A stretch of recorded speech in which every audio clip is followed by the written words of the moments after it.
ये question interviews में हमेशा पूछा जाता है। देखो, सोच के देखो, तुम्हें एक हाइपोथेटिकल सिचुएशन देता हूँ। तुम लोग मेरी कंपनी में काम कर रहे हो, ठीक है, और तुम कंसल्टिंग में बैठे हो।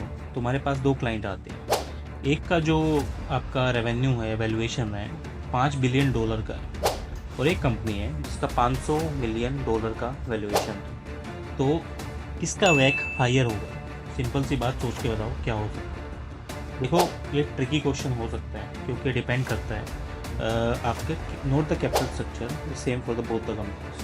क्योंकि आप एक 500 बोल रहे हो, एक 5000 बोल रहे हो, लेकिन जो कैपिटल स्ट्रक्चर है आपका वो सेम हो सकता है इन टर्म्स ऑफ परसेंटेज या इंटरेस्ट रेट और बाकी चीज़ें। जैसे वैक है आपका हायर होगा 500 मिलियन वाली कंपनी के लिए, सेम रीज़न अगर आपके ऊपर वाले देखे जाएँ, ठीक है। अगर आप कैपिटल स्ट्रक्चर सेम नहीं है तो ये किसी भी तरीके से आ सकता है। किसी का हाई हो सकता है, किसी का ज़्यादा हो सकता है। डिपेंड करता है कितना डेट ले रखा है तुमने, कितनी इक्विटी ले रखी है, सेम है या नहीं है, क्या प्रपोर्शन है, किस हिसाब से कर रहा है, और क्या इंटरेस्ट है आपका। यही रिलेशनशिप आपका कॉस्ट ऑफ डेट और इक्विटी के बीच में देखा जाता है। ज़्यादा डेट मतलब इतनी ज़्यादा रिस्की है, क्योंकि कंपनी का जो लीवर्ड बीटा होगा ना यहाँ पे, उसको वापस करना पड़ेगा पैसा बहुत तरीके से, और इसी हिसाब से इक्वल होगा। एडिशनल डेट है आपकी, वो रेस करते हैं कॉस्ट ऑफ इक्विटी के हिसाब से, और जिस हिसाब से आपकी डेट है लो रहेगी आपकी, less debt would lower the cost of equity, उसी हिसाब से आपकी इक्विटी कॉस्ट भी कम रहेगी। अब कॉस्ट ऑफ इक्विटी ये बताती है कि जो रिटर्न ऑन इक्विटी इन्वेस्टर्स हैं एक्सपेक्ट करते हैं इन्वेस्ट करने के लिए गिवन कंपनी में, और जो डिविडेंड की अगर बात करें तो कोई फैक्टर नहीं करता डिविडेंड यूज इसी हिसाब से। जैसे आपके डिविडेंड यील्ड्स हैं आपकी ऑलरेडी फैक्टर किए जाते हैं बीटा में, और जो बीटा डिस्क्राइब करता है रिटर्न्स को in the excess of the market as a whole.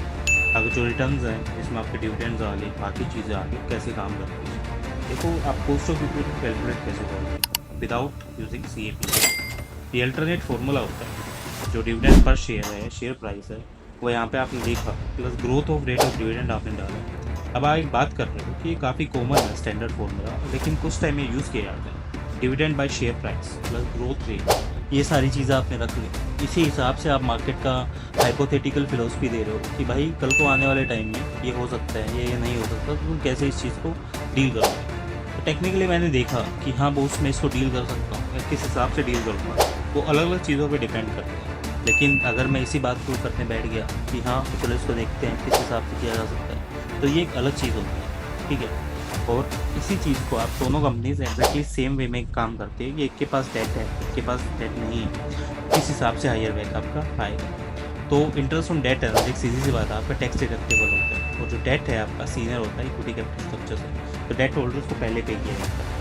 और इंटरेस्ट रेट है आपका डेट का, वो lower than cost of equity होता है, और यही चीज़ इंटेंशनली देखी जाती है कि कॉस्ट ऑफ डेट पोर्शन है बैक का, वो कंट्रीब्यूट करेगा आपके टोटल फिगर्स आपके कॉस्ट ऑफ इक्विटी में उसी हिसाब से। यही जो कंपनी है आपके पास फ्लोट ऑफ डेट है, तो कॉस्ट ऑफ डेट इंक्रीज होगा और वो ग्रेटर होगा कॉस्ट ऑफ इक्विटी के हिसाब से, जो आपका रेयर केसेस में काम कर रहा है। और यही रीजंस होते हैं डेट और इक्विटी का खेल आपका समझा जाता है टेक्निकली कि किस हिसाब से इसको यूज़ करें, इफेक्टिवली कैसे यूज़ किया जाए, ताकि कंपनी के ऊपर कॉस्ट भी ज़्यादा ना आए, और कैसे इसको बेटर तरीके से हम देख सकते हैं।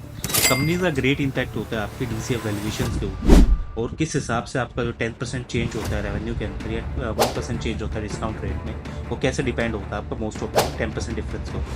रेवेन्यू आपकी ज़्यादा इम्पैक्ट करती है, चेंजेस है रेवेन्यू में इफेक्ट नहीं करते करंट ईयर्स के रेवेन्यूज, और जो रेवेन्यू और EBITDA है फ्यूचर में काम करता है। इसीलिए आपका जो 1% का change into revenue versus 1% change in discount rate काफ़ी इफेक्ट करता है। डिस्काउंट रेट क्या है आपका, वो बिगेस्ट इम्पैक्ट होता है वैल्यूएशन के ऊपर, और जो करेक्ट आंसर स्टार्ट होते हैं आपको किस हिसाब से जाए, कैसे जाए और कैसे देखें, वो चीज़ें देखी जाती हैं, और इसी हिसाब को आप कैलकुलेट करते हो वैट के लिए प्राइवेट कंपनीज। जैसे आपकी प्राइवेट कंपनीज हैं उनका मार्केट कैप नहीं होता या बीटाज नहीं होता, इसी केस में आप एस्टिमेट करते हो वैट को based on the work done by auditors, valuation specialist और दूसरी कंपेरेबल कंपनीज होती हैं, जैसे आप यहाँ पे काम करने जा रहे हो। तो यही चीज़ देखी जाती है कि वैक आपका प्राइवेट कंपनीज के लिए कैसे इफेक्टिव होगा और किस हिसाब से इसको ठीक करेंगे, ताकि आने वाले टाइम में सही रहे और हमारे लिए बेनिफिशियल काम करे।